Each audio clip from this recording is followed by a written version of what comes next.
केला बेचने वाली चुड़ैल। एक बार की बात है, जादूपुर नाम के एक गांव में करतब दिखाती एक औरत एक रेड्डी के लिए गांव में आती है। आइए आइए मेहरबान कदरदान, खाइए रोहड़ा के ताजे ताजे केले। कभी खाए नहीं होंगे ऐसे केले, पीले पीले केले खाइए। ये कहकर रोहड़ा हाथों में 4 केले लिए उन्हें सर्कल में जोर जोर से हवा में उछालती हुई करतब दिखाती है, जिसे देखकर आसपास के सारे बच्चे अपने अपने मम्मी पापा से उस औरत के पास जाने की जिद करने लग जाते हैं।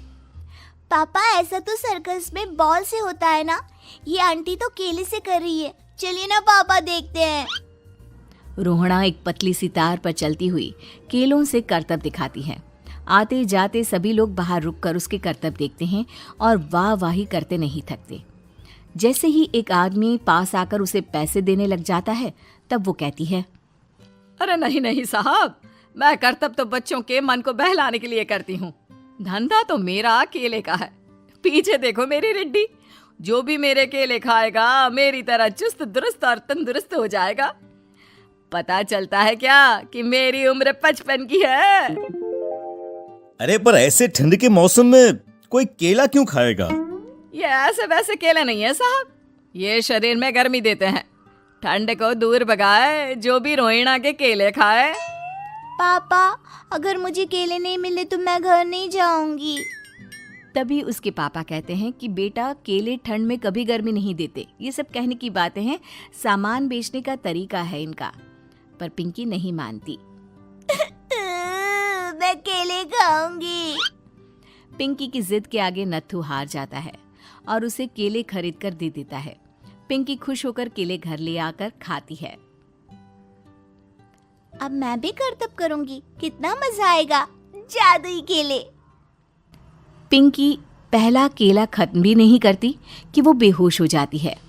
दूसरे केले से एक काला धुआं आता है और रोहड़ा चुड़ैल बनकर बाहर निकल आती है।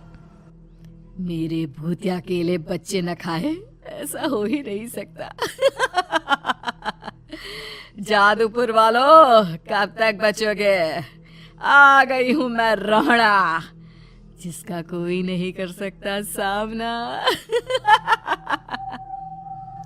रोहड़ा पिंकी को गोद में उठाकर काले धुएं में कहीं गायब हो जाती है।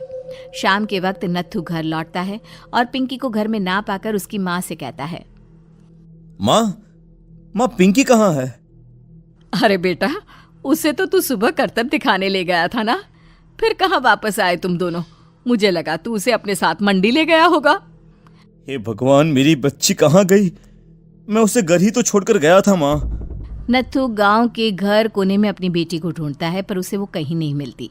परेशान होकर आखिर रो रो कर नत्थू हिम्मत हार कर घर लौट आता है।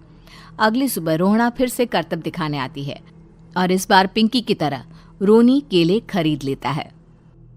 50 रुपए दिए थे पापा ने, सारे पैसों की मैंने केले खरीद लिए हैं।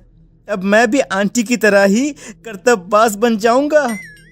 यही सोचते हुए रोनी केले खाता है और पहला अकेला केला आधा खत्म भी नहीं करता कि चुड़ैल उसके सामने आ जाती है। मेरे साथ चलने का समय आ गया है रोनी। ये तो बस शुरुआत है।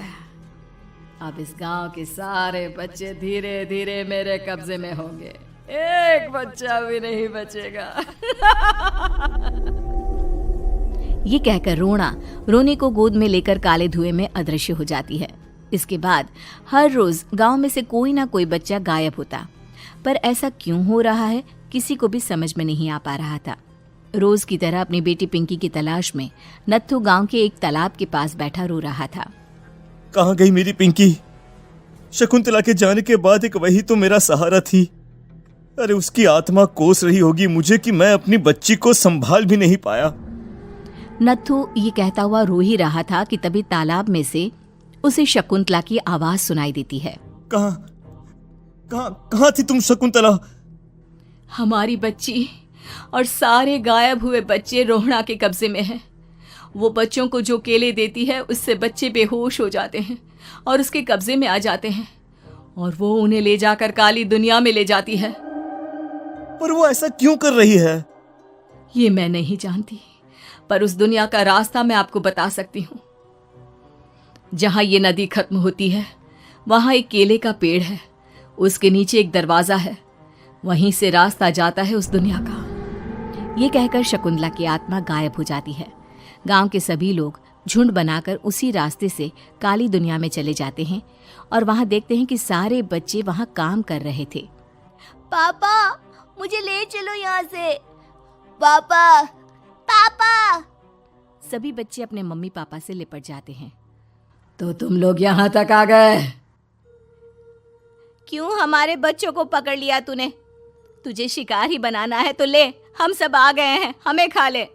नहीं, मुझे बच्चे चाहिए।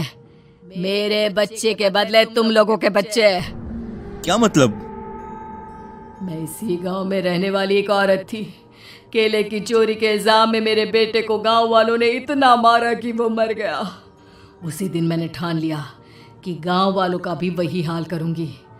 कुछ दिन बाद बेटे के चले जाने के दुख में मैं भी मर गई और मेरी भटकती आत्मा एक चुड़ैल बन गई। और फिर मैंने बदला लिया तुम सबके बच्चे छीनकर। बर्दाश्त नहीं कर पाए ना? सोचो मुझ पर क्या बीती होगी। हमें माफ कर दो रोना। पता नहीं ये किसकी गलती थी, पर हम सभी माफी मांगते हैं। हमारी खुशियां लौटा दो, तुम भी तो एक माँ हो। गांव वालों की बात सुनकर रोना का मन पिघल जाता है और वो बच्चों को छोड़ देती है। उसके बाद काली दुनिया बच्चों के लिए जादुई दुनिया बन जाती है। अब कोई भी कभी भी वहां आ जा सकता था।